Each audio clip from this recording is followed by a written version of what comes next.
When people talk about movie success, they usually talk about content, the script, the star cast, the music, the trailer. But in Bollywood, a film can start winning months before audiences ever see a single frame, not because it's better, but because it's better positioned on the calendar. Welcome to what we can call the release date war, a silent battle where studios don't compete scene against scene, they compete date against date. Because in theatrical cinema, time isn't neutral, time is territory, and controlling territory is how you control outcomes. Let's start with a simple truth. There are only a few weekends each year that can support truly massive box office numbers. National holidays, festive periods, school vacation windows. These are not just convenient dates, they are high liquidity zones in the movie economy. Audiences are available, families go together, premium pricing is easier to justify, repeat viewing increases. So when a studio locks one of these weekends, they're not just choosing a date, they're securing economic leverage.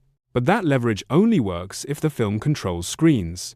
And that's where the war begins. Theaters have limited capacity. Multiplex chains have only so many screens and show slots. Single screens can only run one film at a time. So when two big films aim for the same weekend, it's not just a creative clash, it's a real estate fight. Studios lobby exhibitors.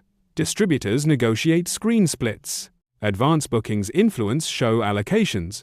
And the film that secures the larger screen share doesn't just get more shows, it gets more momentum, because more screens mean more first-day footfall, stronger opening numbers, better headlines, and a perception of success that feeds further attendance. This is why release clashes are rarely accidental. Studios often announce dates early not just to inform audiences, but to stake a claim. A big film announcing a Diwali release isn't just marketing, it's a warning shot. It tells competitors, this territory is occupied. Now, here's where strategy gets even more aggressive. Sometimes, a studio will intentionally hold a date, even if the film isn't fully ready. Why? Because blocking a competitor can be as valuable as maximizing your own film. If a rival project is forced to move to a weaker window, its earning potential drops before release. That's calendar warfare, winning without competing on quality. But clashes don't always lead to direct fights. Often, what happens is something quieter, negotiated movement. Behind the scenes, producers, distributors, and exhibitors talk. If two major films are scheduled to collide, one side may be persuaded to shift, not because of goodwill, but because of risk calculation. A clash splits screens, splits marketing attention, splits audience budgets. Sometimes it's smarter to move to a slightly weaker weekend and own it fully than fight for half of a bigger one. So, release date changes that look like scheduling adjustments are often strategic retreats, not creative decisions, economic ones. Now let's talk about screen monopolies. Big studios with strong distributor networks often secure a disproportionate share of screens for their releases.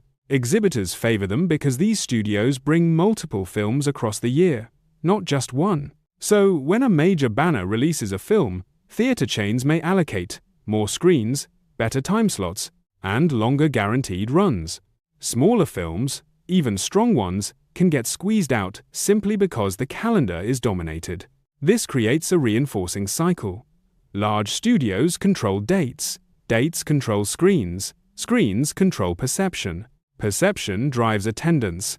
So the film that looks like a hit may not be better. It may just be better placed in the system. Now consider how this affects mid-budget cinema. These films rarely get first access to prime windows. They are often pushed into off weeks, where audience attention is fragmented and marketing impact is lower. Even a good film struggles to breathe in a weak slot. So when people ask, why don't we get more diverse hits? The answer is often not about creativity. It's about calendar access. Because the calendar determines oxygen, and oxygen determines survival. There's another layer to this war: announcement strategy. Studios don't just pick dates, they time when they announce them. Announcing early can intimidate competition. Announcing late can surprise and disrupt rivals' plans. Sometimes, release dates are revealed alongside major casting news or teaser drops, not to excite audiences, but to lock in perception of scale. Because once a film is associated with a big holiday, it starts being treated like an event. That perception influences exhibitors' decisions months in advance. Now, here's the most important point.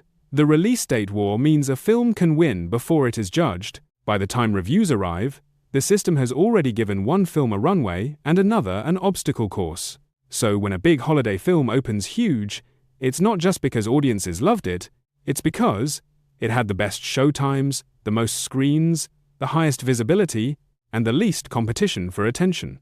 Positioning can outperform content. That doesn't mean quality doesn't matter. It means quality doesn't compete on equal footing.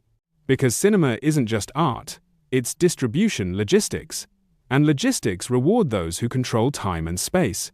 So the next time you see a box office clash, remember, you're not just watching two films compete, you're watching a strategic battle for territory, leverage, and survival. In Bollywood, the calendar isn't a schedule, it's a battlefield. And sometimes, the winner isn't the better film, it's the one that secured the stronger date.